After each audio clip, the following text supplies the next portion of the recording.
الرجيم بسم الله الرحمن الرحيم والحمد لله رب العالمين والصلاة والسلام على سيدنا ونبينا وشفيع ذنوبنا وحبيب قلوبنا وطبيب نفوسنا بالقاسم محمد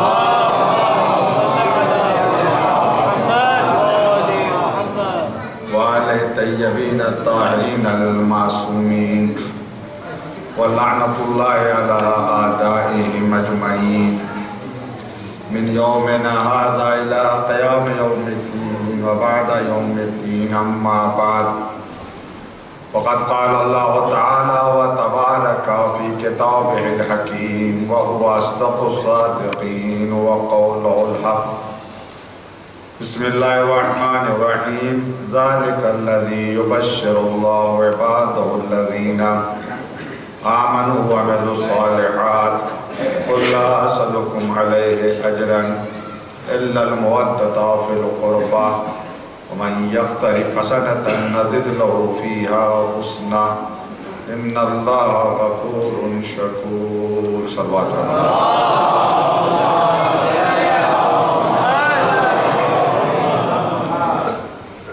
محبت اہل بیت نجات کا راستہ اس عنوان سے آج ہماری گفتگو اپنے تیسرے مرحلے میں داخل ہو رہی ہے۔ پہلی مجلس میں نے عرض کیا تھا حضرات کے سامنے کہ نتیجہ یہی ہے کہ محبت اہل بیت ہی نجات کا راستہ ہے، اور اس کے علاوہ باقی جتنے راستے ہیں سب جہنم کی طرف جاتے ہیں، نار کی طرف جاتے ہیں۔ اہل بیت کی محبت جو قیمتی سرمایہ ہے، بہت عظیم سرمایہ ہے۔ میں نے کل آپ کے سامنے عرض کیا تھا کہ یہ محبت دین میں جیسا کہ حدیث میں آیا ہے حل الدین الا الحب والبغض، دین اس کے علاوہ کچھ نہیں، یا محبت ہے یا عداوت ہے، بغض ہے۔ ایسا نہیں کہ صرف محبت ہی کرنا ہے، محبت کے ساتھ ساتھ عداوت بھی ہے۔ بعض لوگوں یہ نظریہ ہے کہ نہیں سب سے محبت کرو، کسی سے بھی نفرت نہ کرو، کسی سے بھی دشمنی نہ کرو، سبھی لائق محبت ہے، یعنی اچھوں سے بھی محبت کرو، بروں سے بھی محبت کرو، اچھوں کو بھی رضی اللہ تعالیٰ عنہ کہو، بروں کو بھی رضی اللہ تعالیٰ عنہ کہو۔ تو ہم دونوں کو اچھا کہیں گے، برے کو بھی اچھے کو بھی، تو اچھے کے لیے کیا لفظ رہ جائے گا؟ جب برا بھی رضی اللہ ہو گیا تو اچھے کے لیے ہمارے پاس بچے گا کیا؟ کوئی فرق نہیں رہے گا۔ پروردگار کا حکم ہے کہ برے کو برا کہو، اچھے کو اچھا کہو۔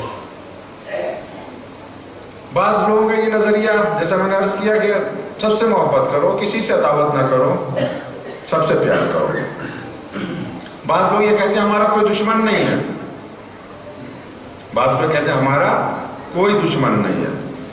اس کے لیے علماء کہتے ہیں جو یہ کہ میرا کوئی دشمن نہیں ہے تو اس کا مقصد یہ کہ اس کا کوئی محبوب نہیں ہے، یعنی وہ کسی سے محبت ہی نہیں کرتا ہے۔ جو کسی سے محبت نہیں کرے گا اس کا کوئی دشمن نہیں، جو کسی سے محبت کرے گا محبوب کا دشمن لامحالہ ہوگا۔ اب ہمارے کیا ہے تم محبت کرو، عداوت کرو، مگر کس سے محبت کرو، کس سے عداوت کرو؟ لا یبلغ حدیث میں آیا ہے، علامہ مجلس نے بہار میں اس حدیث کو نقل کیا، لا یبلغ پہنچ نہیں سکتا انسان مومن حقیقت ایمان تک، نئی حقیقت ایمان مل سکتی اسے، حتی یحب ابعد الخلق منہ فی اللہ ویبغض اقرب الخلق منہ فی اللہ۔ حقیقت ایمان کیا ہے؟ نہیں پہنچ سکتا انسان حقیقت ایمان تک، مگر اس وقت پہنچے گا جب اس سے محبت کرے جس سے کوئی رشتہ نہیں ہے اللہ کے لیے. یعنی نہیں کہ اپنے رشتہ داروں سے محبت کرنی، نہیں، دور کا ہے، کوئی راستہ نہیں ہے، کوئی رشتہ نہیں ہے، کوئی سلسلہ نہیں ہے، مگر چونکہ وہ اللہ کا بندہ ہے، ولی خدا ہے، اس وجہ سے محبت کرنی. اور اگر اپنا رشتہ دار ہے، اپنا عزیز ہے، اپنا اگر بیٹا سگا ہے لیکن عدو خدا ہے تو اس سے دشمنی کرنا ہے. یعنی اسلام نے یہ قاعدہ دے دیا کہ یہاں رشتہ داری نہ ڈھونڈو، رشتہ داری نہ بلکہ کردار تلاش کرو. اگر کردار میں وہ عدو خدا ہے تو اس سے نفرت کرو چاہے سگا بھائی کیوں نہ ہو، لیکن کردار میں وہ ولی خدا ہے تو اس سے محبت کرو. اور یہی اہل بیت کی سیرت رہی ہے کہ اگر سگا ہے تبت یدا ابی لہب، دونوں ہاتھ ٹوٹ جائیں، عدو خدا ہے دونوں ہاتھ ٹوٹ جائیں، لیکن غیر ہے مگر ولی خدا ہے تو یہ کہہ کر خاندان میں شامل کر لیا جائے گا سلمان و منا اہل البیت. صلوات محمد و آل محمد.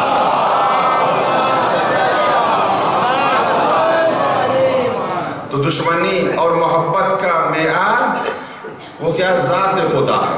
اس کے خلاف ہو جائے، نہ ہمارا کوئی دوست ہے نہ ہمارا کوئی دشمن ہے، صرف ذات خدا ہی ہے. ایک اور حدیث میں آپ کے سامنے عرض کروں پھر کل کے مطالب کی طرف آہستہ آہستہ میں آؤں. ایک خط ہے، اس خط کو علامہ مجلسی نے بہار میں ذکر کیا، نقل کیا. کس کا خط ہے، کس کا لیٹر ہے؟ وہ خط جو چھٹے امام میں نے پڑھا تھا میں بعد میں عرض کروں گا. اصل وہ ہے محبت کے حوالے سے خط ہے. یہ خط ہے امام رضا علیہ السلام کا.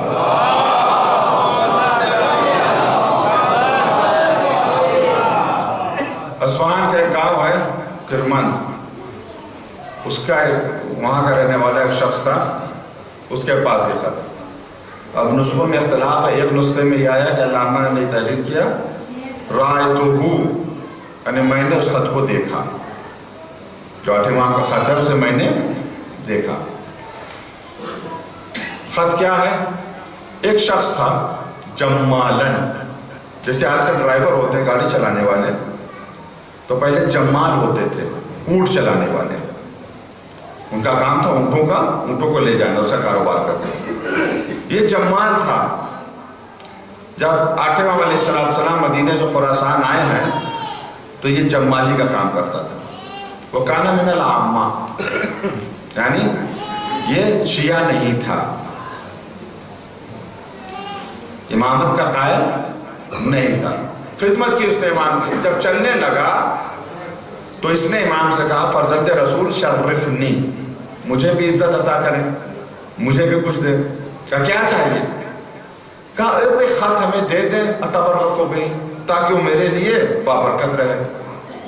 تو امام نے خط اسے لکھا. دیکھیے مانگنے والا کون ہے؟ جو امامت کا قائل نہیں ہے. امام علیہ السلام اس میں لکھتے ہیں اسے کون؟ محبن. کون؟ محبن، محب ہو جاؤ، محبت کرنے والے ہو جاؤ. لآل محمد ان کنتا فاسقا، آل محمد سے محبت کرو اگرچہ تم گناہگار کیوں نہ ہو. کن محبن لآل ومحبا لمحبیہم ان کانوا فاسقین. اور جو آل محمد سے محبت کرے اس سے بھی تم محبت کرو اگرچہ وہ گناہگار کیوں نہ ہو. کیا مقصد؟ یعنی امام کہنا چاہتے ہیں کہ ہمارے در سے دور نہ جاؤ، ہمارے در سے دور نہ جاؤ. ہماری محبت ایک نہ ایک دن تمہیں گناہوں کے دلدل سے نکال لائے گی. اسی وجہ سے کہا گیا کہ گناہ سے نفرت کرو، گناہگار سے نفرت نہیں کرو، ایک نہ ایک دن نکال لائے گی. آل محمد سے محبت کرو. دیکھیے عزاداری ہے، ایام عزا ہے ماشاءاللہ سے. ہمارے یہاں بھی جو عزادار ہیں ان کی کئی قسمیں ہیں. کچھ عزادار فصلی ہوتے ہیں، یعنی 12 دن کے، چاند رات سے لے کے عاشورے تک یا تیجے تک. کچھ 2.25 مہینے کے ہوتے ہیں، کچھ پرماننٹ ہوتے ہیں ماشاءاللہ سے.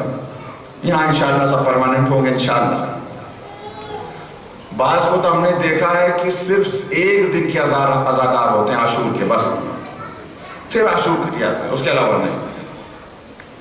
میں کہا یہ بھی نہ ہونے سے تو ہونا بہتر ہے، نہ ہونے سے ہونا بہتر، کم ایک دن ایک نہ ایک دن یہ عزاداری انسان کو اپنے عزادار کو لے آئے گی صراط مستقیم پر انشاءاللہ۔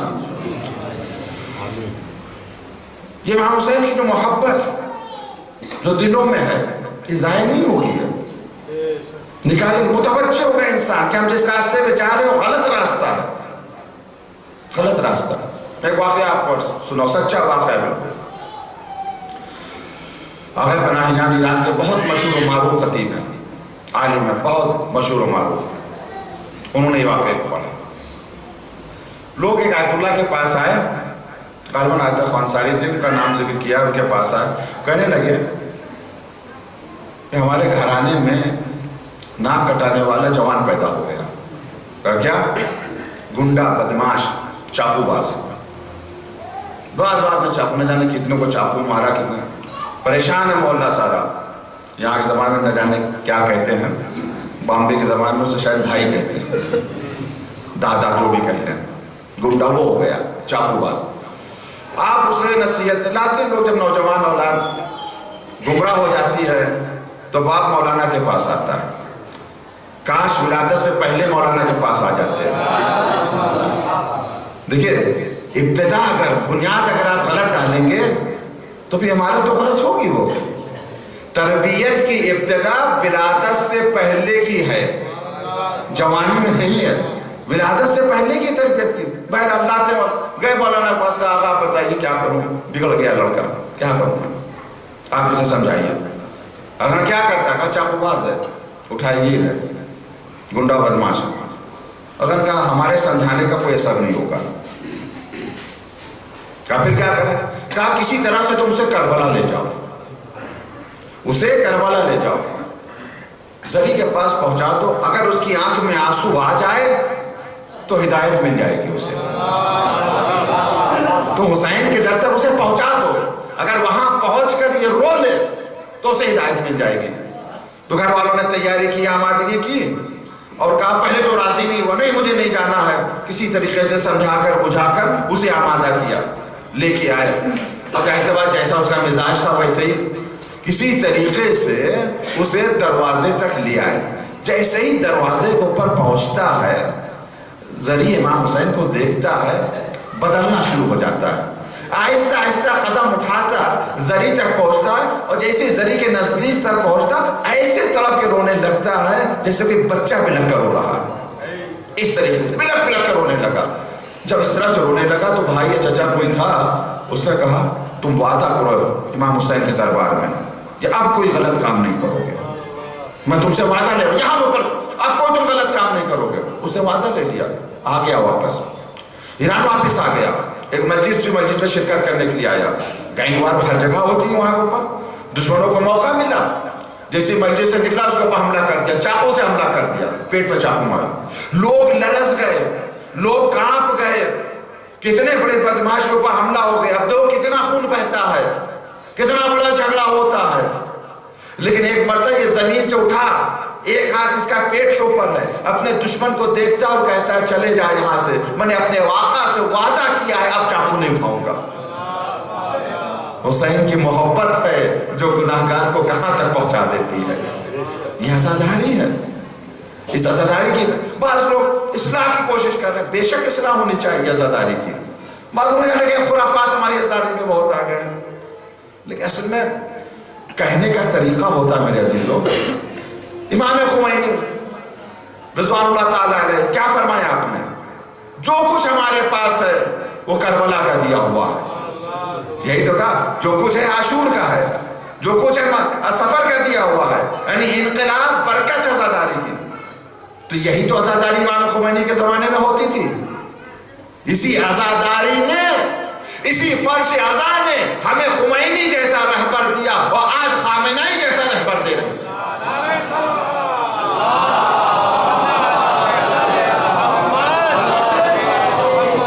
یہی عزاداری اللہ دیا ہے، اسی عزاداری نے ہمیں حزب اللہ دیا ہے، یہ عظیم ہے عزاداری، اس کی حفاظت کرنا ہم سب کی ذمہ داری ہے میرے عزیزوں، واجب ہے۔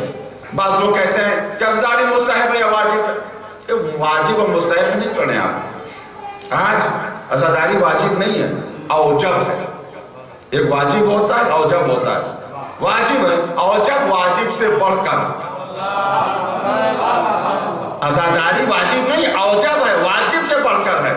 آیت اللہ حائری کے زمانے میں شاہ نے پابندی لگا دی مجالس پر، مجلسیں نہیں ہو سکتی ہیں، عزاداری پر پابندی لگا دی، جلوس پر پابندی لگا دی۔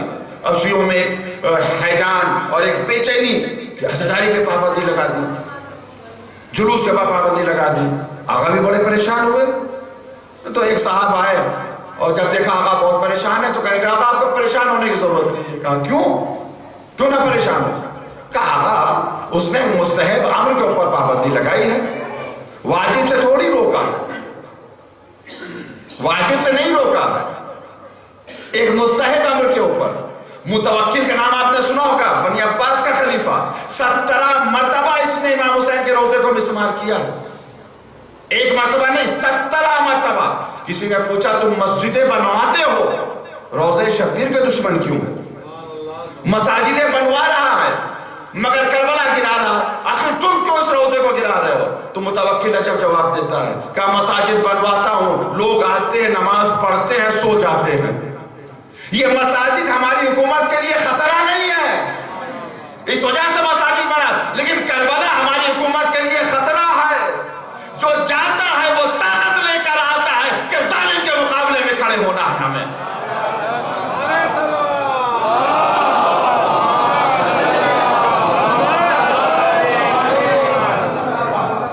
اس وجہ سے ہم اس کے دشمن ہیں۔ یہ کربلا، یہ زریع، یہ روضہ، یہ نام حسین ہماری حکومت کے لیے خطرہ۔ اب تو سمجھے کہ لوگ کیوں ذکر حسین کے دشمن ہیں؟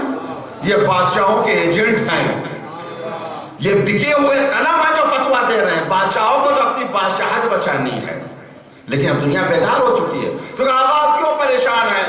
یہ تو مستحب ہے، اس کے بعد پابندی لگا دی، کوئی نماز پڑھنے سے تھوڑی روکا ہے، نماز جماعت سے نہیں روکا ہے۔ آقا نے بہت ہی حسین جواب دیا، بہت ہی خوبصورت جواب دیا۔ آپ کہتے ہیں بے شک عزاداری مستحب ہے، لیکن ایسا مستحب ہے جس کے دامن میں واجبات نے پناہ لے رکھی ہے۔ یعنی اگر عزاداری نہ ہو تو نماز بھی چلی جائے، روزہ بھی چلا جائے، حج بھی ختم ہو جائے، جہاد بھی چلا جائے۔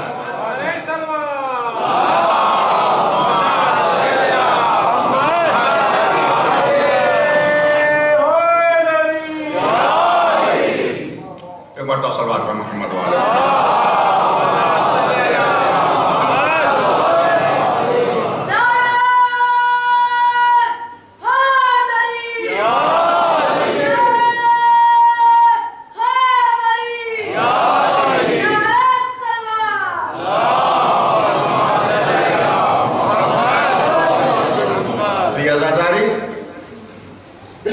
عظیم نعمت ہے، اس کی حفاظت محبت ہے، اور اس محبت ہی میں نجات ہے۔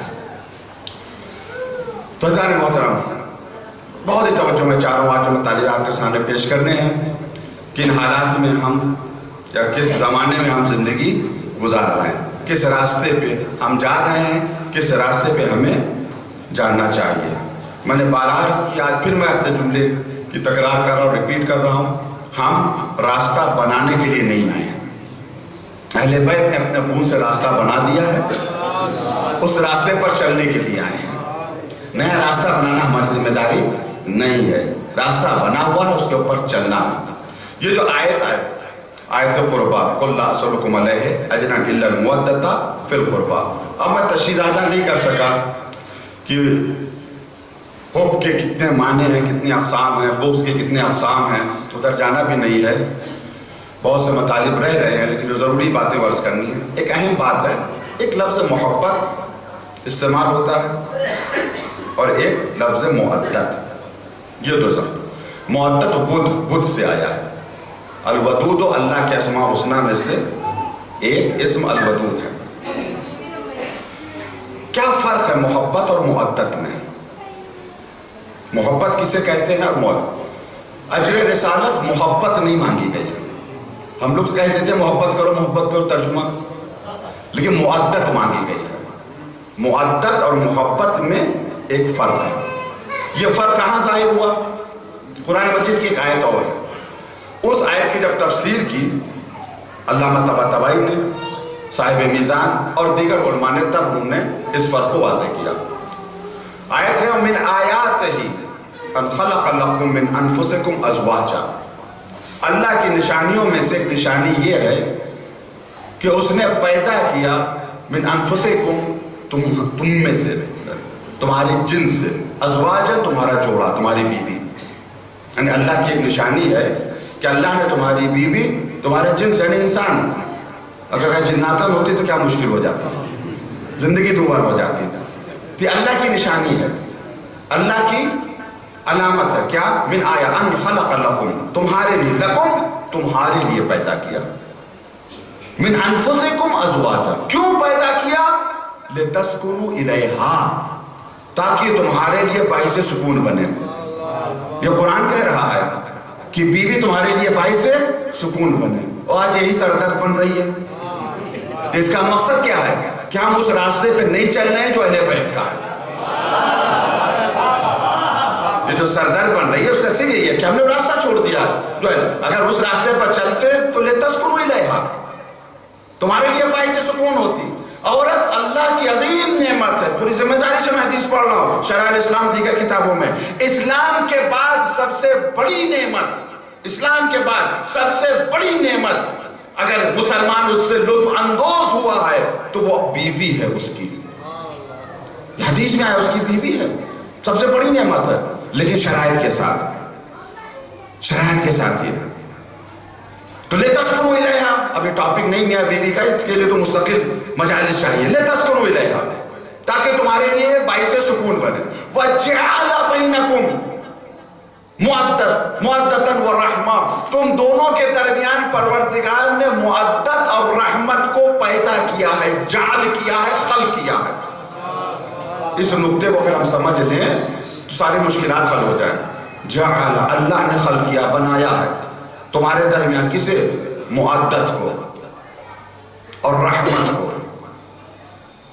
اجنبی تھے دونوں، جیسے ہی صیغہ ہوتا ہے ایک دوسرے کی محبت دل میں آ جاتی ہے.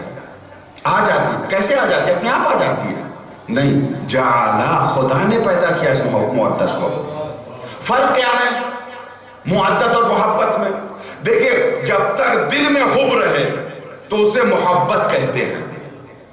آپ دل سے کسی کو چاہیں تو کہیں گے یہ محبت ہے. لیکن جب یہی محبت کا اظہار ہو جائے تو اسے مودت کہتے ہیں. سمجھے؟ محبت اور مودت میں کیا فرق ہے؟ جب تک دل میں ہے تو یہ محبت ہے، اسی کو آپ ظاہر کرتے ہیں تو یہ مودت ہے. خدا نے کیا کہا؟ میاں بیوی کے درمیان ہم نے مودت کو پیدا کیا ہے. کیا مقصد؟ یعنی اظہار محبت کرو، صرف دل میں محبت نہیں ہونی چاہیے، اظہار محبت کرو. پیغمبر اسلام حضرت محمد مصطفیٰ صلی اللہ علیہ وسلم، آپ کی یہ حدیث ہے کہ ایک کلمہ عورت کبھی نہیں بولتی ہے، بیوی ایک کلمہ کبھی نہیں فراموش کرتی ہے، ہمیشہ اس کے ذہن میں رہتا ہے، اس کے دل و دماغ میں اتر جاتا ہے. وہ کلمہ کیا ہے؟ شوہر کا یہ کہنا بیوی سے، انی احبکی، میں تم سے محبت کرتا ہوں. آپ آزما لیجیے، پیغمبر کا دیا ہوا نسخہ ہے.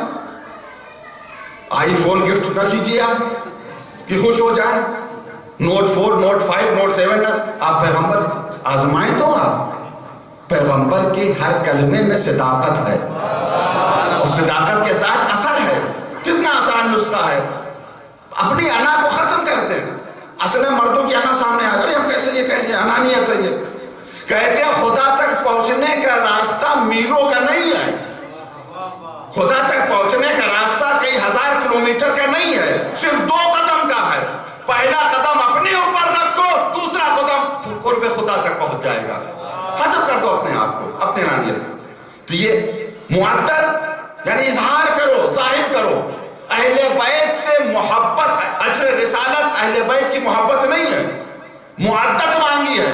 کیا مقصد؟ یعنی دل میں نہیں رہے بلکہ اس محبت کا اظہار ہو. سے دل اظہار ہو. آج دنیا والے کہتے ہیں بہت سے مسلمان ہم بھی تو اہل بیت سے محبت کرتے ہیں, ہم بھی بھائی کرتے تو اب اظہار تو کیجیے. اب اظہار آپ کا ولادت وہ بدعت, مجلس وہ بدعت, نام لینا وہ بدعت, جب سب کچھ بدعت تو آپ اظہار کیسے کریں گے؟ اس آیت کے اوپر تو صرف وہ عمل کر رہا ہے جو محبت کا اظہار کر رہا ہے. کوئی مجلس پڑھ کر, کوئی مجلس سن کر, کوئی مرثیہ پڑھ کر, کوئی مرثیہ کوئی ماتم کر کے, یہ ذرائع ہے اظہار محبت کے. قرآن کا حکم ہے قل لا اسألکم علیہ اجرا الا المودۃ فی القربى, میرے قربا سے محبت کرو, مودت کرو یعنی اظہار کرو. ہمیں ظاہر کرنا ہے کہ ہم اہل بیت سے محبت کرتے ہیں. تو ظاہر بات جب یہ محبوب آئیں تو ان کے دشمنوں سے دشمنی کرنی ہے, اس کا بھی اظہار کرنا ہے, محبت کا بھی اظہار کرنا ہے, دشمنی کا بھی اظہار کرنا ہے, لیکن راستہ اپنا نہیں بنانا ہے. اسی راستے پہ چلنا جو اہل بیت کا راستہ ہے. کیا کیسے انہوں نے اجازت دی, کیسے محبت کا اظہار کریں, کیسے مداوت کا اظہار کریں. کل یہاں تک بات پہنچی تھی, اب یہاں سے میں آج مجلس شروع کر رہا ہوں. یہ نہ سمجھیے کہ مجلس کا وقت شروع ہو رہا ہے کہ ہر 2 گھنٹے مجلس ہو جائے گی. صلوات پہ محمد وعلیہ محمد.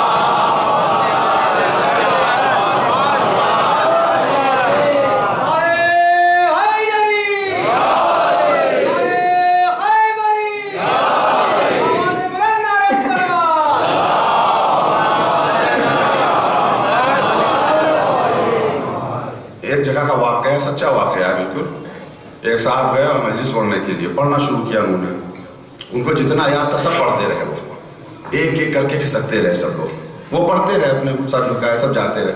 آخر میں صرف صاحب خانہ بچے جن کے یہاں مجلس تھی, وہ آئے, انہوں نے ممبر پہ چابی رکھی کہ مولانا جب پڑھ چکنا تو بند کر دینا, ہم بھی جا رہے ہیں. انشاءاللہ ایسا یہاں نہیں ہوگا, میں اتنی طویل نہیں پڑھوں گا. صلوات پہ محمد وعلیہ محمد.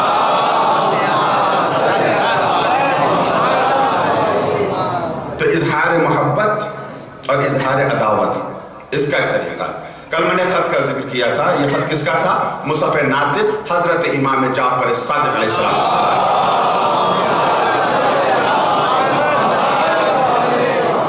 میں نے عرض کیا تھا یہ خط اصول کافی میں ہے. اصول کافی کے حوالے سے تھوڑی سی میں نے گفتگو کی تھی. معتبر کتاب ہے, لیکن بعض لوگوں کا نظریہ یہ ہے کہ ہمارے ہاں کوئی کتاب معتبر نہیں ہے. علم رجال کی کسوٹی پر جو روایت اترے گی اسے ہم مانیں گے.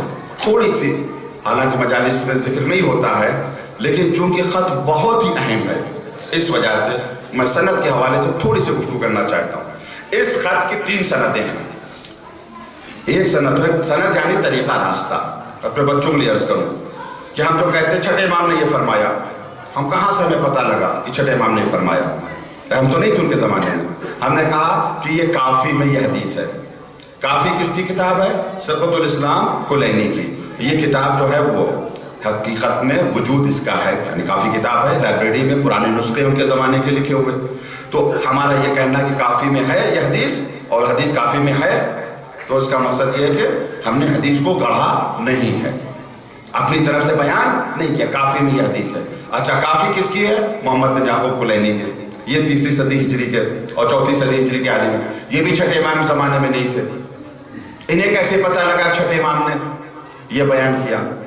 تو یہ انہوں نے کہا میں نے فلاں سے سنا, اس نے فلاں سے سنا, اس نے فلاں سے.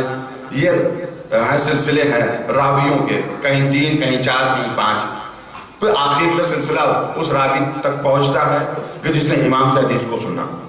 یہ راویوں کا سلسلہ پورا علم رجال ہے جس میں راویوں کی زندگی کو بیان کیا جاتا ہے, کون راوی صحیح ہے, کون غلط ہے, کون ضعیف ہے, وغیرہ وغیرہ.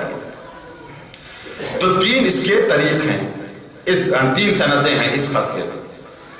ظاہر بات انہوں نے ایک سند کی طرح ہلکا سے اشارہ کروں گا تاکہ ان کے لیے بھی یہ خط حجت ہو جو کسی کتاب کو معتبر نہیں سمجھتے, کیونکہ طریق بالکل صحیح ہے, یعنی ضعیف نہیں ہے یہ خط. یہ سند کے اعتبار سے محمد بن یعقوب عن علی بن ابراہیم عن ابیہ عن ابن فضال عن حفظ المؤذن. 4 راوی ہیں اس میں. محمد بن یعقوب کلینی ظاہر سی بات ہے ان کی تعارف کی ضرورت نہیں ہے, کافی لکھنے والے یہ ہیں، 20 سال کی محنت میں انہوں نے اس کتاب کو جمع کیا، حدیثوں کو جمع کیا، ثقہ ہے۔ انہوں نے کس سے اس حدیث کو سنا؟ سب سے پہلے راوی کون؟ علی بن ابراہیم۔ یہ علی بن ابراہیم وہ شخصیت ہے جو 10ویں اور 11ویں امام کے صحابی ہیں۔ علی بن 10ویں اور 11ویں امام صحابی ہیں۔ انہوں نے 7000 سے زیادہ حدیثیں بیان کی ہیں۔ کافی کی زیادہ تر حدیثیں علی بن ابراہیم کے ذریعے سے، 7140 حدیثیں تقریباً۔ کل میں نے عرض کیا تھا اصول کافی میں 16199 یا 16121 حدیثیں، اس میں سے 7140 حدیثیں کس کی بیان کی ہوئی ہیں؟ علی بن ابراہیم کی۔ ان کی 15 کتابیں جو انہوں نے لکھی تھی، ان 15 میں سے آج ہمارے پاس ایک کتاب ہے تفسیر قمی، وہ بھی نامکمل، ساری ضائع ہو چکی ہے۔ نام کتابوں کے ملتے ہیں مگر ان کا وجود نہیں ملتا، کیونکہ لائبریریوں میں آگ لگائی گئی، وہ الگ دور گزرا بہرحال۔ تو علی بن ابراہیم شیخ ہیں کس کے؟ کلینی کے، یعنی کلینی نے ان سے روایت لی، ثقہ ہے، معتبر ہے۔ انہوں نے کس سے سنا؟ یہ بھی چھٹے امام زمانے میں نہیں تھے۔ انہوں نے اپنے والد سے ابراہیم بن ہاشم، ابو اسحاق ان کی کنیت ہے۔ یہ پہلے شخص ہیں کوفے کے بزرگ سے، جید عالم، سب سے پہلے شخص جو کوفے سے منتقل ہو کے قم آئے ہیں اور حدیث اہل بیت کو پہنچایا ہے قم میں، یعنی سب سے پہلے ایران حدیث پہنچانے والے ابراہیم بن ہاشم، ابو اسحاق کی کنیت ہے، یہ بھی جلیل ہے۔ تیسرا راوی وہ ابن فضال، یہ حسن بن علی، اس میں تھوڑی سی توجہ کی ضرورت ہے۔ یہ میں اس وجہ سے عرض کر رہا ہوں کہ ہے تو علم رجال کی بحث، مگر حالات حاضرہ کے اعتبار سے ہم تدبیر کریں نا واقعی کی، جو ہو چکا ہے وہ اب تو نہیں ہو رہا۔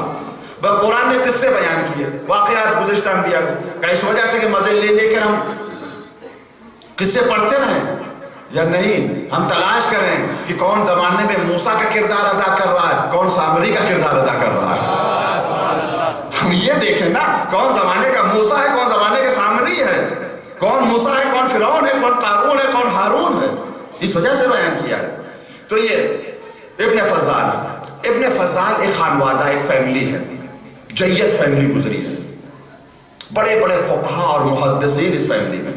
اس کی شخصیت حسن بن علی، ان کے لیے ایک مشکل ہے علماء کے درمیان، بعض کہتے ہیں کہ یہ سب صحیح ہیں، اکثریت مانتی، کچھ لوگ کہتے ہیں نہیں یہ منحرف ہو گئے تھے، ہاں منحرف ہوئے تھے، یہ سب فتحی ہو گئے تھے۔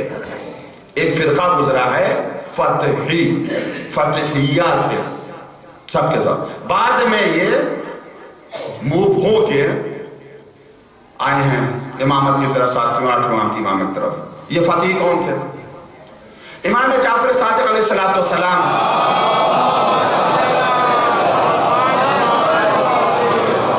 آپ کے ایک فرزند جناب اسماعیل تھے، جن کی جو وفات امام کی زندگی میں ہو گئی تھی، پھر وہ اسماعیلیوں کا جو سلسلہ چلا، بوریو اب اسماعیلی خدا ایک سلسلہ ہوا۔ ایک فرزند تھے عبداللہ بن صادق، ان کا ٹائٹل لقب تھا افتح، چھٹے امام کی شہادت ہوتی ہے۔ ابھی تک رسم کیا تھی؟ جو امام کا بڑا بیٹا ہو وہی امام بنتا، یہ کوئی قانون شریعت نہیں تھی، کوئی آیت نہیں تھی قرآن کی کہ اے مومنو جو امام کا بڑا بیٹا ہوگا وہی امام ہوگا، ایسا کچھ نہیں تھا۔ ایسا ہوتا چلا آ رہا تھا ابھی تک کہ جو امام کا بڑا بیٹا ہے وہی امام بنتا تھا۔ 7ویں امام چھوٹے تھے، عبداللہ بڑے تھے، 7ویں امام چھوٹے تھے، عبداللہ بڑے۔ تو اب یہ لوگ، حالانکہ اس میں عوام بھی تھے، عوام کے ساتھ ساتھ خواص بھی تھے اچھے، ان کا بھائی یہ تو ہو ہی نہیں سکتے امام، یہ تو چھوٹے ہیں، نہیں عبداللہ یہ امام، ان کو امام مان لیا، یہ بن بھی گئے، انہوں نے قبول بھی کر لیا۔ یہ دنیا بہت بری ہوتی ہے، یہ دنیا بہت ہی بری ہوتی ہے، حب دنیا انسان کو گمراہ کر دیتی ہے۔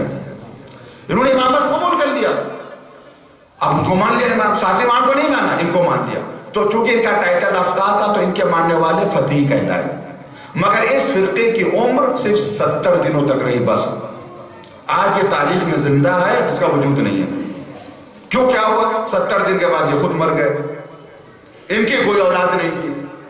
جب یہ خود مر گئے، لا ولد مرے، تب ان کی آنکھیں کھلی کہ یہ تو امام ہو ہی نہیں سکتے ہیں، یہ تو مقتول نسل ہے، اس کا مقصد ہم نے غلط شخص کو امام بنا لیا۔ امام جو ہے ہمارے ساتھ امام ہے، فتح رہے وہاں پر۔ توجہ چاروں میں حالت حاضرہ کے اعتبار سے کیوں گمراہ ہو گئے اس زمانے کے لوگ، کیوں فتحی بن گئے، کس وجہ سے انہوں نے ساتھ امام کی امامت کا انکار کر دیا، عبداللہ کی امامت کو مان لیا، کیوں فتحی بن گیا، کس وجہ؟ کیونکہ ابھی تک رسم تھی کہ بڑا بیٹا ہی امام بنتا ہے، تو جو رسموں میں الجھ جاتا ہے وہ گمراہ ہو جاتا ہے، جو حقیقت کے پیچھے جاتا ہے ہدایت اسے ملتی ہے۔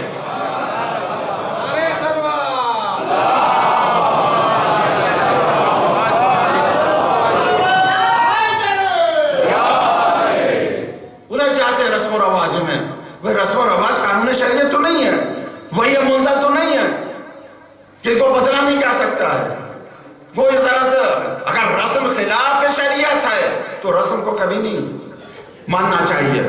عزاداری کی رسمیں عزاداری کو بچانے کے لیے ہیں، عزاداری کو مٹانے کے لیے نہیں ہے، لیکن اگر شریعت سے نہیں ٹکرا رہی ہے تو کوئی حرج نہیں ہے، کیوں عزاداری سب کے لیے ہے میرے عزیزوں، سب کے لیے۔ عزاداری صرف پڑھے لکھے لوگوں کے لیے نہیں ہے، بھائی پڑھے لکھے لوگ سے امام حسین کے خطبے سے متاثر ہوں گے، فلسفیوں کے لیے نہیں ہے، صرف منطقیوں کے لیے نہیں، صرف عزاداری سب کے لیے ہے، جاہل کے لیے بھی ہے، پڑھے لکھے کے لیے بھی ہے۔ تو اس لیے اس میں سب کے لیے انتظام ہے۔ کسی کو مجلس کا شوق ہے تو مجلس میں آئے، کسی کو نوحے کا شوق ہے وہ نوحے میں آئے، کسی کو ماتم کا شوق ہے وہ ماتم کرنے کے لیے آئے، کسی کو جلوس کا شوق ہے وہ جلوس میں آئے۔ جس طرح سے منائے عزاداری، طریقے الگ ہیں مگر مقصد سب کا ایک ہے کہ حسین کا مقصد زندہ رہے۔ صلوات محمد و آل محمد۔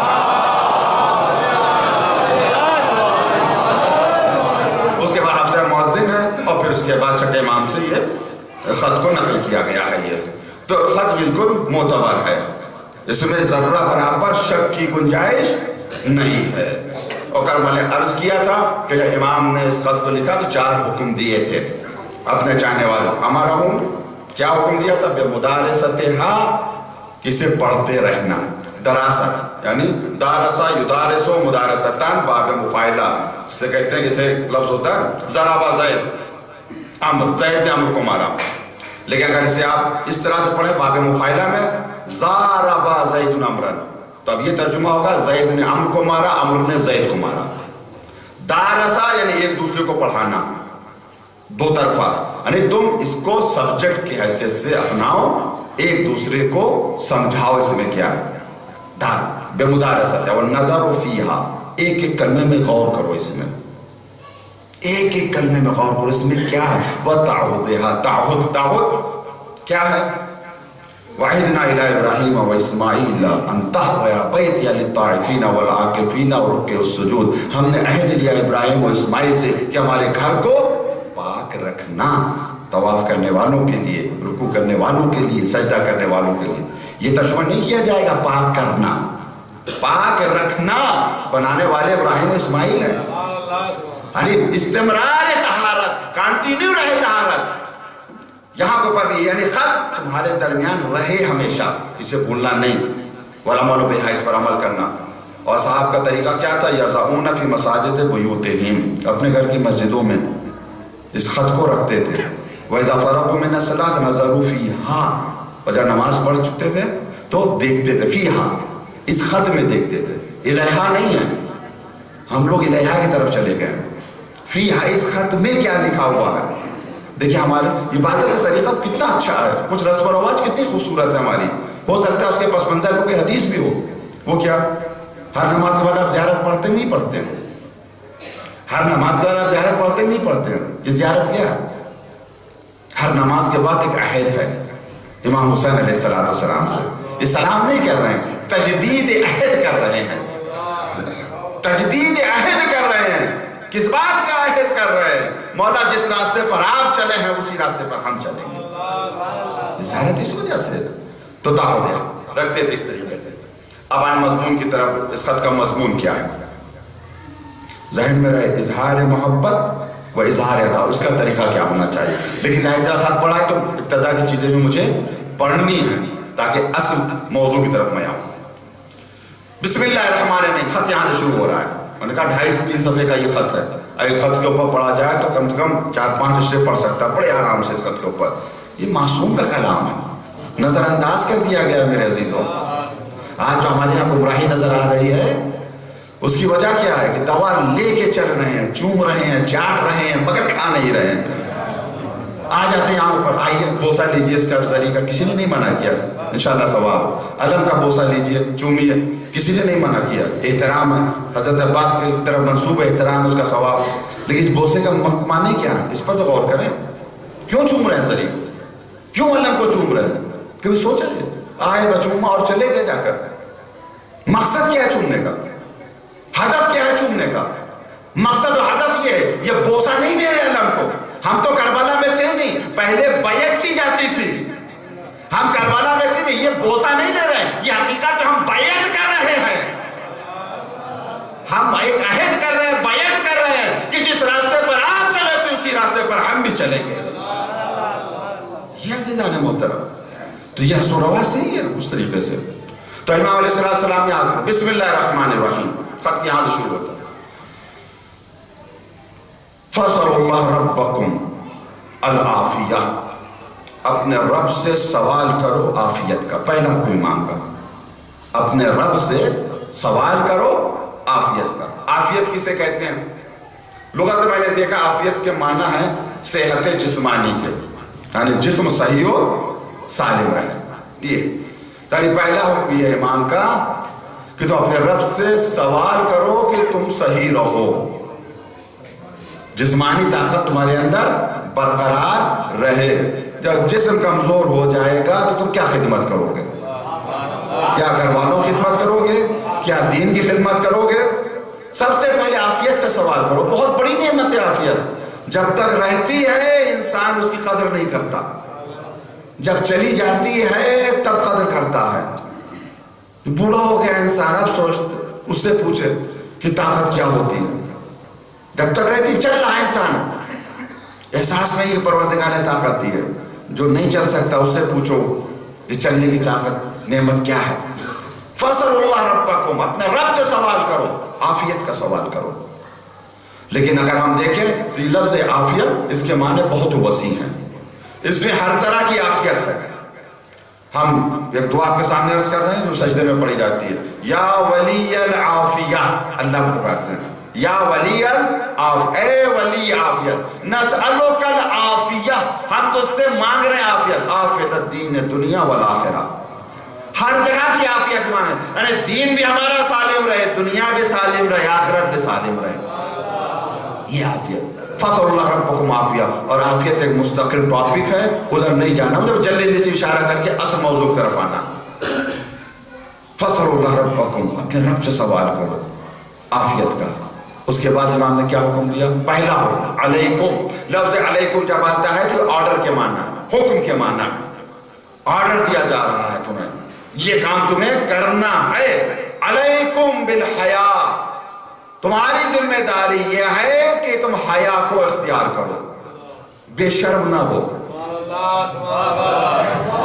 بے شرمی بہت خطرناک ہے, حیادار بنو. دیکھیں اسی کے اوپر ساری بنیاد ہے, اسی حیا کے اوپر. حیا کسے کہتے ہیں؟ حیا ہے کیا؟ ترجمہ اس کا کیا ہے شرم کے معنی میں. ہم بہت ہی آسان بات, بہت ہی مثال کے ذریعے واضح کرتے ہیں, بچے کو سمجھیں حیا کسے کہتے ہیں, شرم کسے کہتے ہیں. آج کل موبائل کا زمانہ ہے, لیپ ٹاپ کا زمانہ ہے, کمپیوٹر زمانہ. موبائل کے اوپر خدا نخواستہ اگر ہم میں سے کوئی نازیبہ تصویر دیکھ رہا ہے, غلط پکچر دیکھ رہا ہے موبائل کے اوپر, یا ٹی وی کے اوپر دیکھ رہا ہے, کوئی گانا سن رہا ہے, کوئی غلط تصویر دیکھ رہا ہے. ایک 6 مہینے کا بچہ, 6 سال کا بچہ, 5 سال کا بچہ آ گیا کمرے میں, جیسے ہی آئے گا فوراً کیا کریں گے؟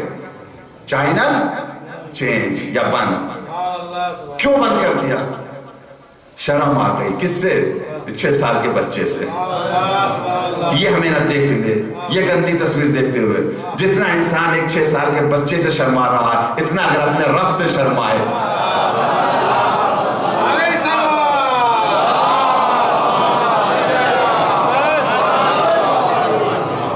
وہ تو ہر جگہ دیکھ رہا ہے, وہ تو اندھیرے میں بھی دیکھ رہا ہے, وہ تو خلوت میں بھی تمہارے وہ تو ہر جگہ تمہارے ساتھ ہے. حیا یعنی یہ تصور کہ کوئی ہمیں دیکھ رہا ہے، یہ تصور ہے ہمیں دیکھ رہا ہے. حدیث میں آیا اعبد ربک، چھٹے امام کی بھی حدیث ہے، پیغمبر کی بھی ہے، اعبد ربک کأنک تراہ فإن لم تکن تراہ فإنہ یراک. اپنے رب کی عبادت اس طرح سے کرو جیسے تم اسے دیکھ رہے ہو. تم دیکھ، اگر یہ تصور نہ پیدا ہو تو کم سے کم اتنا تصور پیدا ہو کہ وہ تمہیں دیکھ رہا ہے، وہ تمہیں دیکھ رہا ہے. اتنا تصور. حیا یعنی شرماؤ، اپنے رب سے شرماؤ، اپنے خدا سے شرماؤ. حدیث میں آیا ہے انسان کی جب داڑھی سفید ہو جاتی ہے نا، دیکھیں ہمیں بھی سفید ہے اس وجہ میں کہہ رہا ہوں، کیونکہ آیا مستحب ہے خطاب کرنے کے لیے کیا جاتا ہے. جب داڑھی سفید ہو جاتی ہے تو اس کی ذمہ داری اور بڑھ جاتی ہے. پروردگار کہتا ہے ایسے لوگوں کو مخاطب ہو کے، اے شخص، اے شیخ، مجھے شرم آتی ہے تیری سفید داڑھی دیکھ کر تیرے اوپر عذاب کرتے ہوئے، اور تم مجھ سے نہیں شرماتا. پروردگار کہتا ہے مجھے شرما رہی ہے اور تم مجھ سے نہیں شرماتا ہے. یعنی انسان کی عمر جیسی جیسی بڑھتی چلی جائے ویسے شرم میں اضافہ ہونا چاہیے.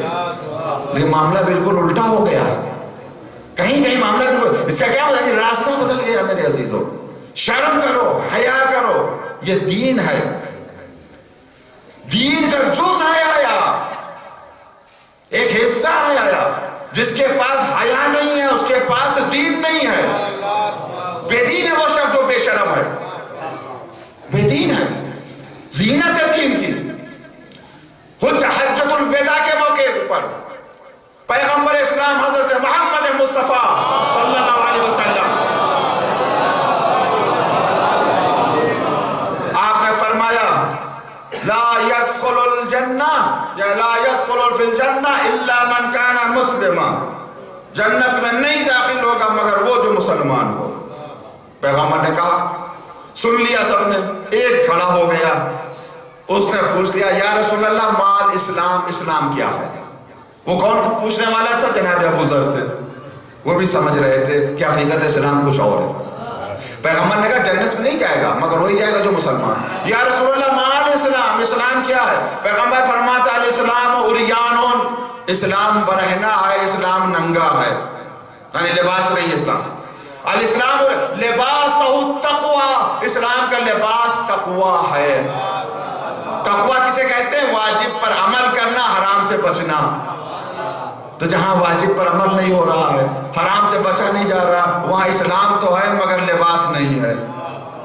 تو بے لباس کسی کو دیکھیں گے محبت کریں گے، نفرت کریں گے. آج جو مسلمانوں سے لوگ نفرت کر رہے ہیں اس وجہ سے کہ ان کے اسلام پر لباس ہی نہیں ہے. لباس ہو تقوی، اسلام کا لباس تقوی ہے. زینتہ الحیا، اسلام کی زینت حیا ہے. یعنی اگر حیا نہیں ہے تو اسلام میں زینت نہیں ہے. حیا ہے. ثمرتہ عمل، اس کا پھل جو ہے وہ عمل ہے. لکل شیء اساس، اساس الاسلام حب اہل البیت. ہر چیز کی بنیاد ہوتی ہے، اسلام کی بنیاد ہم اہل بیت کی محبت ہے. صلوات محمد و آل محمد.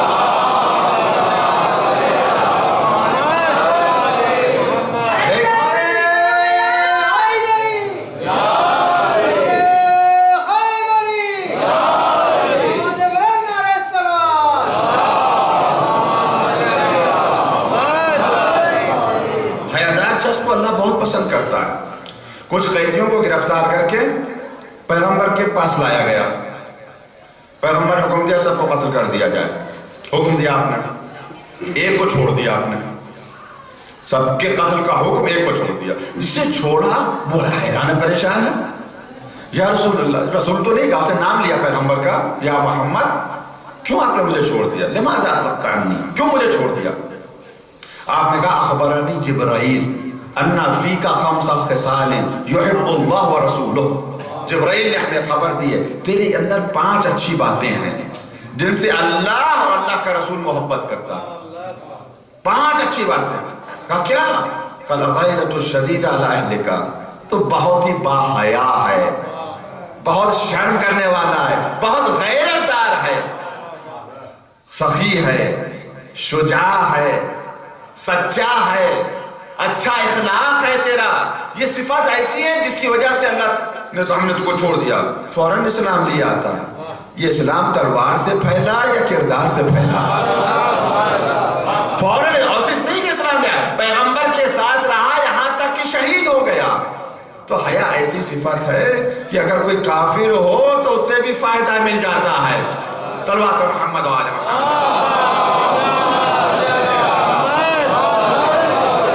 تو شرماؤ شرماؤ شرماؤ. شیعوں کو تو اور شرمانا چاہیے، ہمیں تو اور شرمانا چاہیے. کیوں؟ کیونکہ ہمارے کتنے نظریے ہیں، ایک تو تھوڑی نظریے ہیں ہمارے کتنے. ایک نظریہ کہ اللہ دیکھ رہا ہے، دوسرا نظریہ کیا حجت خدا بھی دیکھ رہے ہیں. اور حقیقت ہے کہ نہیں حجت خدا دیکھ رہے ہیں. ہمارا یہ بھی نظریہ ہے کہ نظریہ نہیں بلکہ روایت ہے، حقیقی روایت ہے، سچی روایت ہے، صحیح روایت ہے. ینظر من یبکی، جو حسین پر روتا ہے حسین اسے دیکھتے. تو کتنی آنکھیں ہم پر لگی ہوئی ہیں. اگر ہم بھٹک رہے ہیں تو اللہ بھی ناراض ہو رہا ہے، حجت خدا بھی، خود امام حسین بھی. کتنی ذمہ داری ہماری. اور میرے عزیزوں میں آخری بات عرض کروں، گفتگو کے آگے بڑھاؤں. یاد رکھو جب تک لذت کو نہیں چھوڑو گے لذت نہیں ملے گی. یہ جملہ یاد رکھیں. ترک لذت ہی میں لذت ہے. گناہ انسان کیوں کرتا؟ مزہ آتا ہے. اسی وجہ سے گناہ کرتا ہے نا کہ مزہ آتا ہے، لذت ملتی تبھی گناہ کرتا ہے. جو گناہ سے لذت مل رہی ہے اس لذت کو چھوڑو گے تب حقیقی لذت ملے گی. اور یہ ایسی لذت ہوگی کہ اس کے مقابلے میں کوئی بھی لذت. یہ سب جھوٹی لذتیں ہیں. یہ گناہ والی جتنی بھی لذتیں ہیں، مثال کے طور پر کوئی موسیقی سننے کا آتی ہے، میوزک کا مزہ آتا ہے، لذت آتی ہے. صرف ایک مرتبہ اللہ کے لیے چھوڑے اس لذت کو. جب وہ ترک کرے گا اس ایک لذت کو اللہ کے لیے، اب اسے حقیقی لذت ملے گی. اور جب حقیقی لذت ملتی ہے تو ہر طرح کی مصیبت پر یہ لذت غالب آ جاتی ہے. یہی فرق ہوتا ہے. اولیاء خدا میں عام لوگوں میں مصیبتیں ادھر بھی ہوتی ہیں، مصیبتیں ادھر بھی ہوتی ہیں. یعنی جو ولی خدا پر مصیبتیں ہوتی ہیں وہ مصیبتوں سے لذت لیتا ہے، گھبراتا نہیں ہے. اور دوسرے گھبراتے ہیں. جب تک گناہ کو نہیں چھوڑو گے تمہیں لذت نہیں ملے گی، حقیقی لذت نہیں ملے گی جب تک گناہ کو نہیں چھوڑو گے. اب واقع آیا تو میں عرض کروں میرے عزیزوں، گوہر شاہد کا نام آپ نے سنا ہوگا. حرم مبارک امام رضا علیہ السلام ہے، مسجد ہے.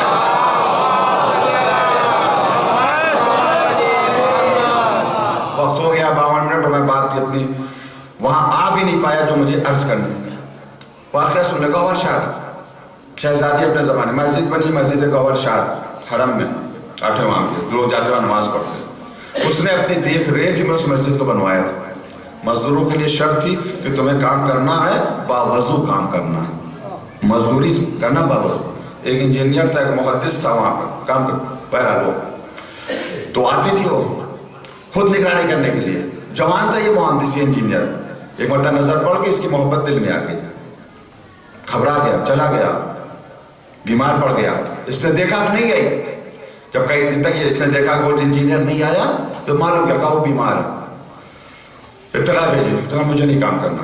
کہا کیوں؟ کہا ایک شرط سے کام بڑا اچھا تھا اس کا، اپنے فن میں پرفیکٹ تھا یہ انجینئر. کہا میں نہیں کام کروں گا ایک شرط پہ. کہا کیا؟ کہا شرط میری یہ ہے کہ مجھ سے آپ وقت کریں، مجھ سے شادی کر کریں تم. اس نے کہا میں بھی شادی کرنے کی تیار ہوں لیکن میری بھی ایک شرط ہے. کہا کیا؟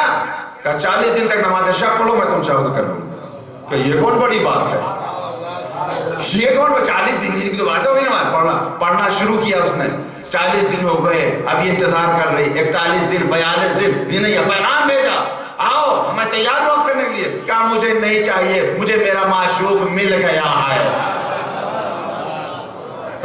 یہ لذت، یہ حقیقت. محبت اللہ سے کرو، محبت اہل بیت سے کرو، تب تمہیں حقیقت میں لذت ملے گی. صلوات پہ محمد و آل محمد.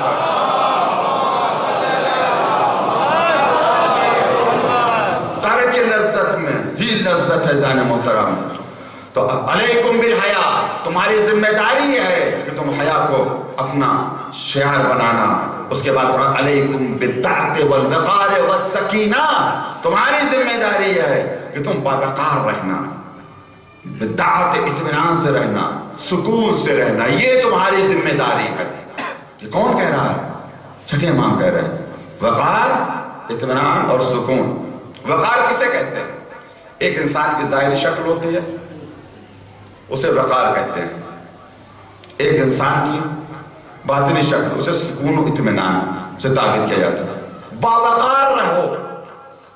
بہت سے لوگ ایسے ہیں، بہت ان کے پاس جمع ہے گھر میں، مگر لباس اور چہرے سے فقیر نظر آتے ہیں.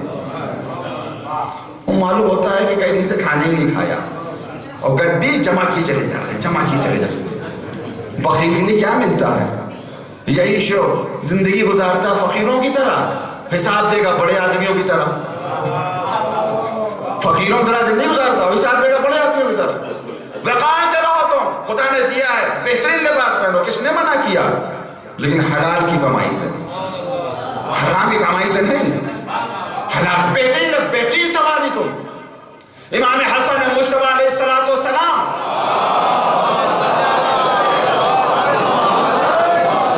بڑی شان سے مدینے میں نکل رہے ہیں. کسی نے دیکھا جل گیا، جل بھن کے راکھ ہو گیا، تو کہتا ہے فرزند رسول اراک فیک کبر، میں آپ کو متکبر پا رہا ہوں. معاذ اللہ، میں آپ کو متکبر پا رہا ہوں، یعنی اس بہترین لباس میں سواری سے. امام نے فرمایا ان فی عز، یہ تکبر نہیں ہے، یہ خدا کی دی ہوئی عزت ہے. تکبر نہیں ہے، عزت ہے. خذوا زینتکم عند کل مسجد، آؤ نماز پڑھنے کے لیے زینت کے ساتھ آؤ. ایسے ہی نہیں آؤ کہ بغیر منہ دھوئے آنکھوں میں کیچڑ بھرا ہوا ہے. اللہ اکبر نہیں. ان اللہ جمیل یحب الجمال، اللہ جمیل ہے، جمال سے محبت کرتا ہے. آؤ قاعدے سے آؤ، کنگھی کر کے آؤ، خوشبو لگا کے آؤ، بہترین لباس پہن کر آؤ جو خدا کو پسند ہے. عورتوں کے لیے حکم ہے. اب کیا بتا جائے، جب گاڑی پٹری سے اتر جاتی تو یہی ہوتا ہے. شادی میں جائیں گے فل میک اپ سے، زیورات پہن کے. اگر نامحرم کو دکھانے کے لیے تو حرام ہے. خوشبو اگر شوہر کے لیے استعمال ہو رہی ہے تو بہت ثواب ہے، لیکن اگر نامحرم کے لیے استعمال ہو رہی ہے تو بعض علماء کہتے ہیں کہ گھر پہ آؤ تو غسل کرو. تم اتنا گناہ ہے اگر نامحرم کے لیے خوشبو. تو اب کیا باہر نکلیں گی تو تمام زیورات کے ساتھ، اور یہی خاتون جب مصلی پر آئیں گی تو پھٹا پرانا لباس کے ساتھ. بالکل ایسے ہی. لیکن حدیث میں کیا ہے؟ عورت کے لیے مستحب کیا ہے کہ عورت زیور کے ساتھ نماز پڑھے. کچھ نہیں تو ایک کڑاہی ہاتھ میں ڈال لے. ان اللہ جمیل یحب الجمال، اللہ جمال کو پسند کرتا ہے. کنگھی کر کے آپ مصلی کے اوپر. ہم نے اکثر علماء کو، بڑے بڑے علماء کو میں نے دیکھا کہ اپنی جیب میں آئینہ اور چھوٹی کنگھی رکھتے ہیں، مصلی میں رکھتے ہیں، اور آتے ہیں تو پہلے صورت دیکھتے ہیں، کنگھی کرتے ہیں سر والوں، تو اس کے بعد اللہ اکبر نیت کرتے ہیں. سوچو ایک منسٹر کے پاس جانا ہو، سوٹ اور ٹائی اور نہ جانے کیا کیا پہن کے جاتے ہو، کس حاکم کے سامنے جا رہے ہو. وقار کے ساتھ رہو. پسند ہے امام کو، پسند ہے خدا کو، پھٹیچروں کی طرح نہ رہو. یہ غلط تصور ہے جو بالکل ارے بھائی بہت مسکین ہے چہرے سے نام سے نہیں. صلوات محمد والے محمد.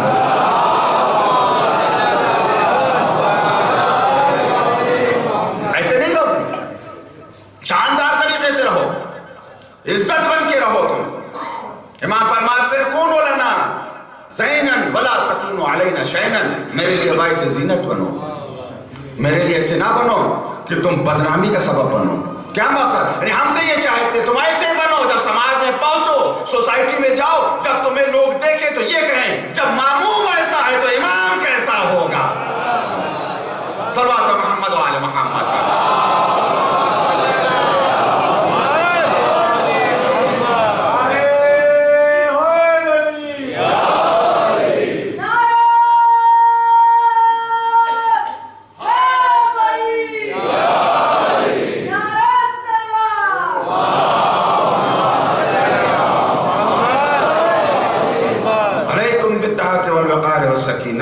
وقار کے ساتھ رہو، سکینہ کے ساتھ رہو، اطمینان کے ساتھ رہو. انشاءاللہ اگر زندگی رہی تو شاید میں کل دو چار جملے کہوں سکینہ کے حوالے سے اور اطمینان کے حوالے سے. اس کے بعد امام کیا فرماتے ہیں میں آج ذکر کر دوں، کل سے میں یہاں سے شروع کروں انشاءاللہ. علیکم بمجاملت اہل الباطل، اظہار محبت، اظہار عداوت، اس کا طریقہ کیا ہونا. اصل بات یہاں تک علیکم بمجاملت اہل الباطل وتحمل الزیم منہم وَإِيَّاكُمْ وَمُمَازَتُهُمْ، 3 حکم امام نے دیے ہیں.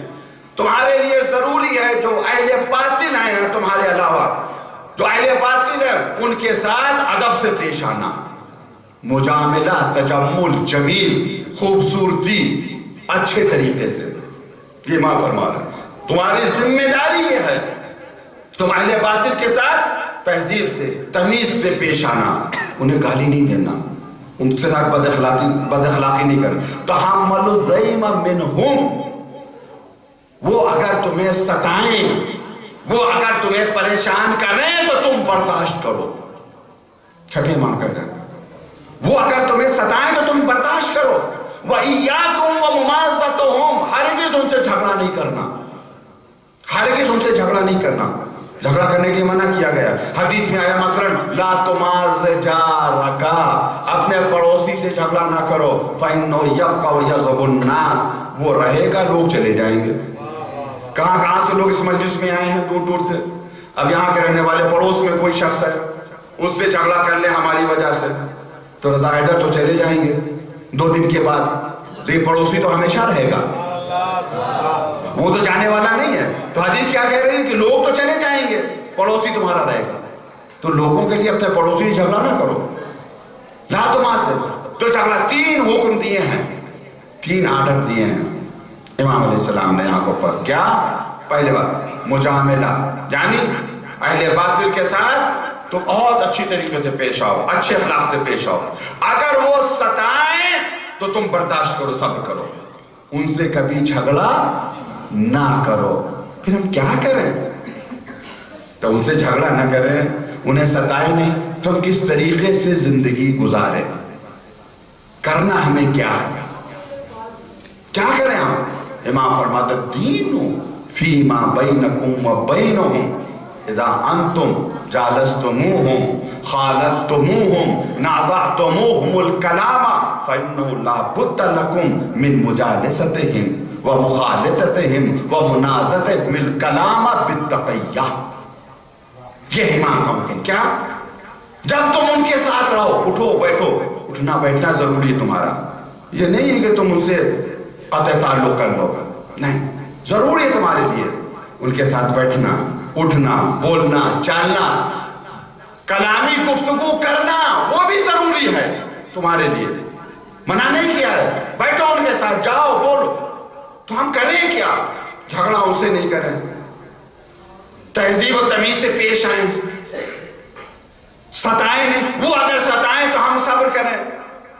تو ہم کریں کیا؟ کون سا راستہ اختیار کریں؟ امام نے کہا ان کی مجالست بھی ضروری ہے، یعنی ان کے ساتھ اٹھنا بیٹھنا بھی ہے تمہیں، اور مخالطت یعنی مخلوط بھی ہونا ہے، گھلنا ملنا بھی ہے.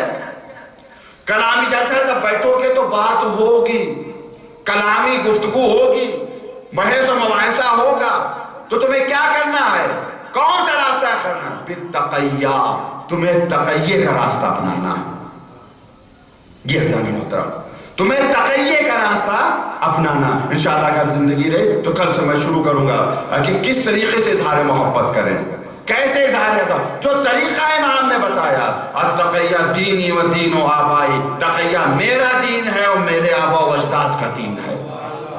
جس نے تقیہ کو چھوڑ دیا اس نے دین کو چھوڑ دیا. آج یہی مشکل ہے، جو بات گھروں میں کہنی چاہیے وہ منبر سے کہی جانے لگی. مشکل ہی آ گئی. بات غلط نہیں ہے، بات صحیح ہے، لیکن غلط جگہ نہیں ہے، موقع نہیں ہے.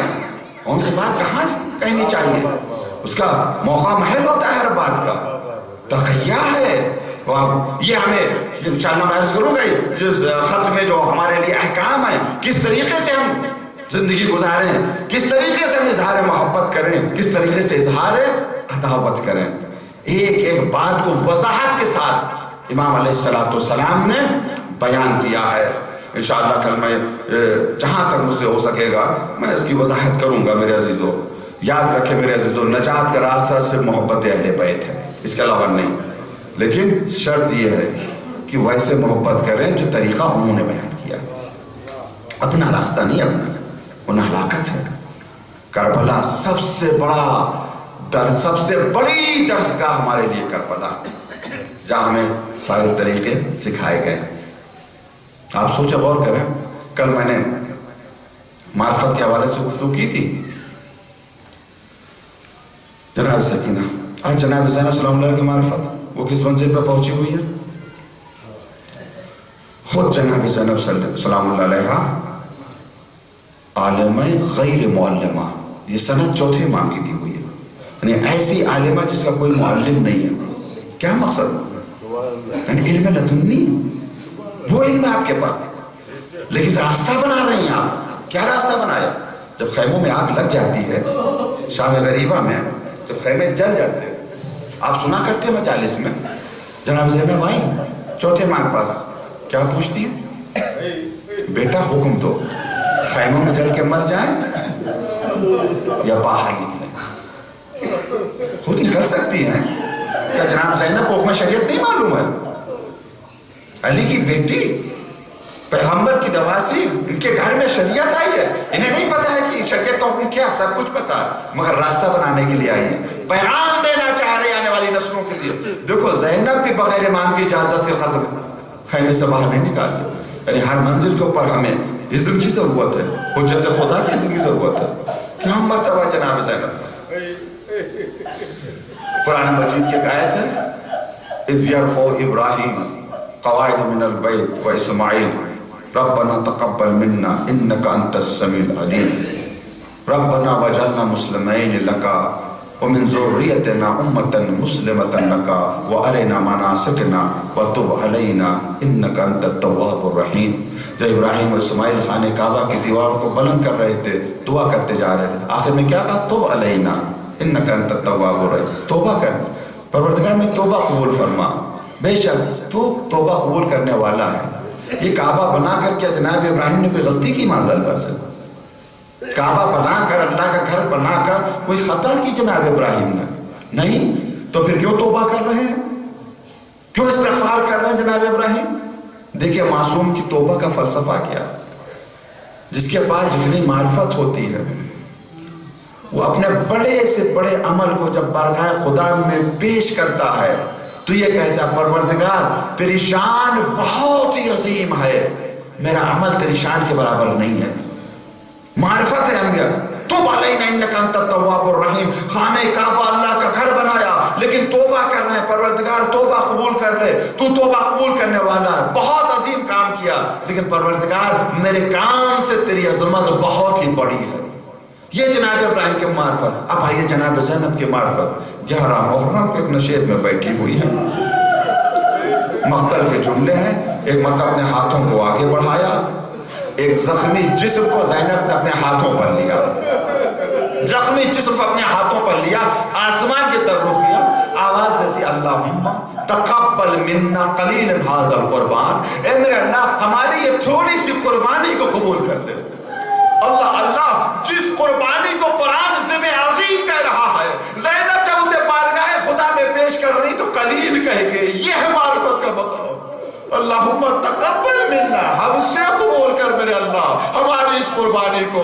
اس کے بعد بھائی کے لاشوں کو جلتی زمین پر لٹا دیا، غور سے دیکھا، آواز دیا انت اخی، کیا تم میرے بھائی ہو؟ عزیزو بہت سی باتیں ایسی ہیں جو روایات میں نہیں آتی ہیں، لیکن اگر آپ دو مختلف واقعات کو پڑھیں تو ایک نتیجہ ضرور نکال سکتے ہیں. میں نے روایت میں نہیں دیکھا، میرے ذہن میں یہ نتیجہ نکالا. کیا 11 محرم کو کیا جناب زینب کو یہ واقعہ یاد نہیں آیا ہوگا؟ 11 محرم کو کیا حال ہے کہ زینب ایک نشیب میں ہے، جلتی ہوئی زمین کے اوپر حسین کا لاشا پڑا ہوا ہے، زینب کے سر پر چادر نہیں ہے. ہو سکتا ہے بچپن کے یہ واقعہ یاد آیا ہو کہ ایک دن جناب زینب مدینے میں سو رہی تھی، اپنے گھر میں سو رہی تھی، دھوپ پڑی، حسین آگے کیا دیکھا؟ بہن سو رہی ہے، جگایا نہیں کہ بہن حجرے میں آ جاؤ، ابا کا سایہ کر لیا. جب تک زینب سوتی رہی حسین ابا کا سایہ کیے رہے. جب جناب زینب کی آنکھ کھلی تو کیا دیکھا؟ امام حسین کا پورا جسم پسینے سے ڈوبا ہوا ہے. کیا یہ واقعہ 11 محرم کو یاد نہ آیا ہوگا؟ عجب نہیں. آواز دیو بھیا زینب شرمندہ ہے، بھیا جب میں دھوپ میں تھی تم نے سایہ کیا تھا، میرے ماں جائے آج تمہارا لاشا دھوپ میں، اگر چادر ہوتی تو زینب سایہ کر لیتی. اذکر اللہ، خدا آپ کو کسی کا میں نہ رلائے، سوائے غم کربلا کے آزادارو 40 آ رہا ہے، دنیا کے کونے کونے سے زائرین آ رہے ہیں زیارت کرنے کے لیے۔ آزادارو اگر یہ ایام ایسا اور 40 قریب نہ ہوتا، ہو سکتا ہے مصائب کو کم پڑتا، لیکن دل تو ابھی بھی نہیں بھرا۔ حالانکہ جب محرم کا چاند دیکھا تھا تو ہر عزادار کے دل میں یہ خواہش تھی، بہت ماتم کروں گا، بہت روؤں گا، بہت گریہ کروں گا، مگر یہ ایام ایسا گزر جاتے ہیں، لیکن نہ دل بھر کر رو پاتے ہیں، نہ آنسو بہا پاتے ہیں۔ کتنی عظیم معرفت ہے۔ شمر ملعون نے کس کس طریقے سے ستایا ہے، کس کس طریقے سے ستایا ہے، خدا نے کیسا اجر دیا۔ کربلا والوں یہ بھی دیکھیے، یہ قافلہ کربلا سے چلا کوفے کے لیے۔ شمر ملعون وہ قافلے والوں کو حکم دیتا تھا، سپاہیوں میں کھانا پکاؤ اہل حرم کے قریب، اور کچھ ایسا کرو کہ کھانے کی خوشبو بچوں کے مشام تک پہنچے۔ بچوں کو بھوکا رکھا جاتا تھا، کیوں؟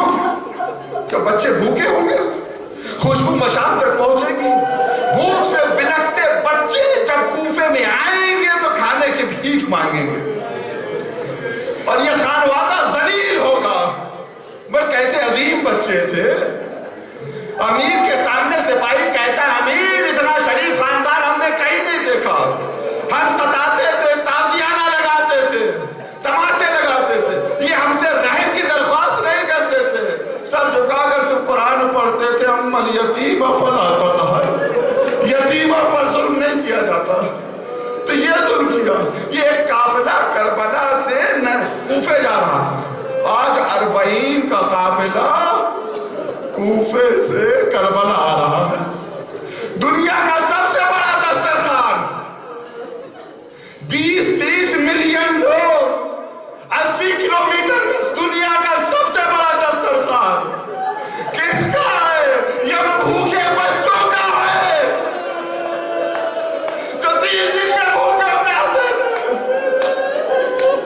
دنیا جسے بھوکا رکھنا چاہتی تھی، آج کروڑوں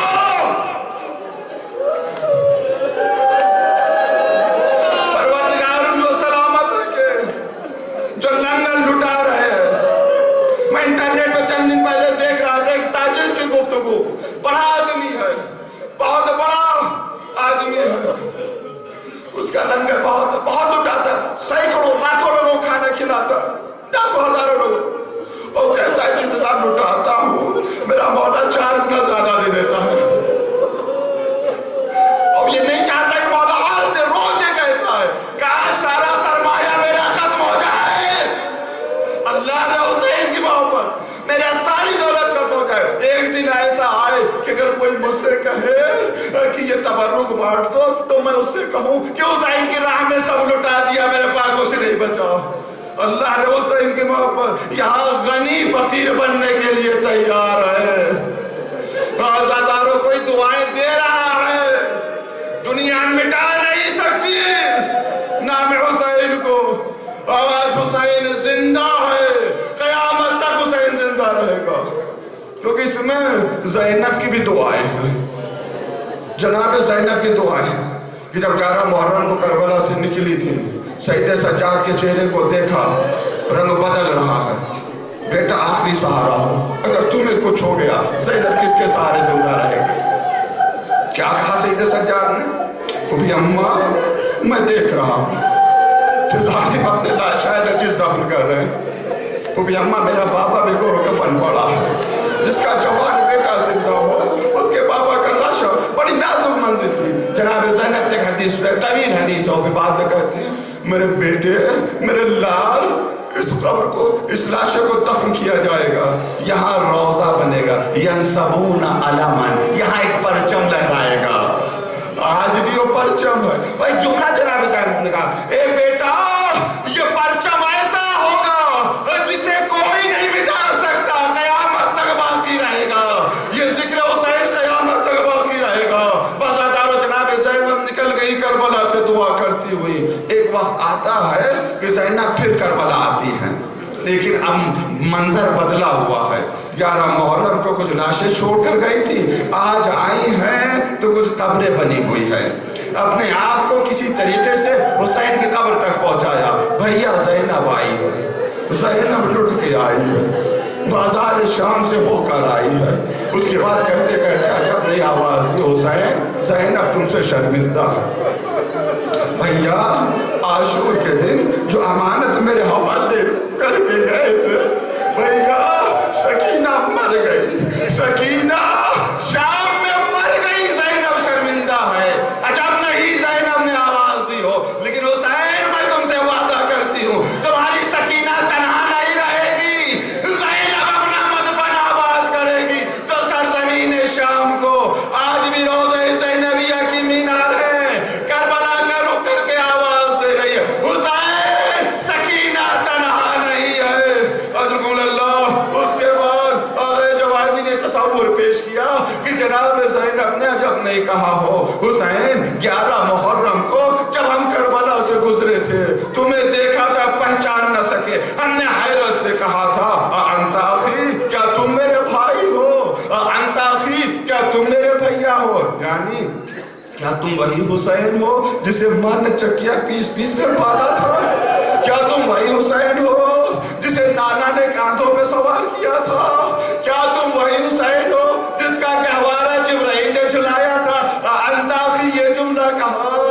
عائشہ زینب نے کہا, اے بھیا اگر اپنی بہن کو بازاروں میں دیکھتے, دربار میں دیکھتے, خطبہ پڑھتے ہوئے دیکھتے نامحرموں کے درمیان, تو تم پکار کے کہتے انت اختی, کیا تم میری بہن زینب ہو, وہ زینب جس کی آواز نامحرم نے نہیں سنی, نامحرموں کا مجمع تیری بہن زینب کا.